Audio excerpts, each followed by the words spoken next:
വാസവന്റെ നിലപാട് ഉത്സവപ്പറമ്പിലെ പോക്കറ്റടിക്കാരൻ്റേത്. സ്വർണ്ണക്കൊള്ളയിൽ പുറത്തുവന്നത് ഞെട്ടിക്കുന്ന വിവരങ്ങൾ. ശബരിമല സ്വർണ്ണക്കൊള്ളയിൽ ഞെട്ടിക്കുന്ന വിവരങ്ങളാണ് കോടതിയിലൂടെ പുറത്തുവന്നതെന്ന് പ്രതിപക്ഷ നേതാവ് വി.ഡി. സതീശൻ.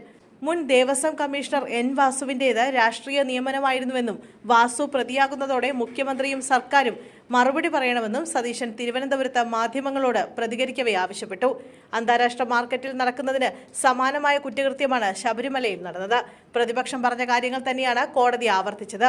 ആരോപണമുന്നയിലുള്ള ദേവസ്വം ബോർഡ് പ്രസിഡന്റിനെ സംരക്ഷിക്കാൻ സർക്കാർ ശ്രമിക്കുകയാണെന്നും അന്വേഷണ സംഘത്തിന് മേൽ സമ്മർദ്ദമുണ്ടെന്നും സതീശൻ ആരോപിച്ചു.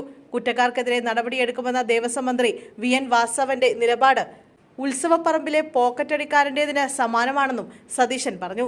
പോക്കറ്റടിച്ച പേഴ്സ് കീശയിലുള്ളപ്പോൾ ആ ആൾ തന്റെ പോക്കറ്റടിച്ചുവെന്ന് പറയുന്നത് പോലെയാണിതെന്നും അദ്ദേഹം ചൂണ്ടിക്കാട്ടി. അന്താരാഷ്ട്ര മാർക്കറ്റുകളിൽ അമൂല്യമായ വസ്തുക്കൾ വിൽക്കുന്ന റാക്കറ്റുകൾ ശബരിമലയിൽ ഉണ്ടായിരുന്നുവെന്നും ഇവർക്ക് അമൂല്യമായ വസ്തുക്കളുടെ അടുത്തെത്താനുള്ള ബന്ധങ്ങൾ ഉണ്ടായിരുന്നുവെന്നും വി.ഡി. സതീശൻ വാർത്താ സമ്മേളനത്തിൽ കൂട്ടിച്ചേർത്തു. അതേസമയം മുന്നണി പ്രവേശനവുമായി ബന്ധപ്പെട്ട് സി.കെ. ജാനുവിന്റെ പേര് എടുത്തു പറയാതെയായിരുന്നു പ്രതിപക്ഷ നേതാവിന്റെ പ്രതികരണം.